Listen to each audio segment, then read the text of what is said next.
are people really only motivated by self-interest?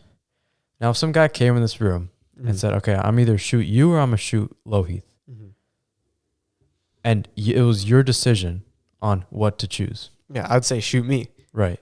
But the thing is, I wasn't doing that. I mean, on the surface, it says I'm doing that because I would feel horrible with living in the guilt that I threw Lohith under the bus, right? And that's a self-interest move. And that's a self-interest move because I don't want to deal with that emotional turmoil. Exactly. And also the fact that you get honor, you get self-respect, you get glory. Yeah. That you I get to put on my college app. Yeah, I got shot. All that stuff, right? Yeah. Mm-hmm. Now, all of that is in self-interest. I can't think of a single thing I've done that's purely just bad for me. Like I'll put myself through pain to get stronger. Yeah. I'll take risks and I'll help friends so they technically help me back maybe. Like it seems like everything is in a way it's for self-interest. Yeah. The fact that I'm, like anything, just that when you take the bullet, it's so you don't feel bad. Yeah. Which is again in self-interest. And I can't really think of a good argument for how people are not entirely controlled by selfish desires. Yeah, but it's not necessarily a bad thing, right? And let me explain why it's not necessarily a bad thing. So in economics, there's a very, very common idea.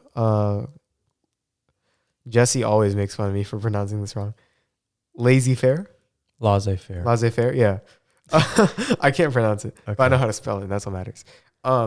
So this is essentially the concept of the invisible hand, where people acting in their own self-interest actually pushes society forward. Now, the way it was originally described was there's a man, right? And this man, because he doesn't want to bake bread. Okay, so this man's a farmer. He has chickens, right? And he needs toast to go with his eggs. Now, he doesn't want to bake bread. So what he does is that he saves up a couple of his spare eggs and he gives it to the baker. And he says, give me a loaf of bread, I'll give you 3 eggs. Yeah. Now, the baker, since he doesn't want to raise chickens, self-interest, he's saying, you know what? I want these eggs. Maybe I can make an extra loaf of bread. And then that's how trade happens. And that's how we get an economy. And, that's how we get specialization. That's how we get increase in quality of life. But the whole thing is based on the foundation that we're selfish beings. Essentially, like, I'm too lazy to do this. You do this for me, and I'll do you a favor. That's essentially the foundation of society. Yeah.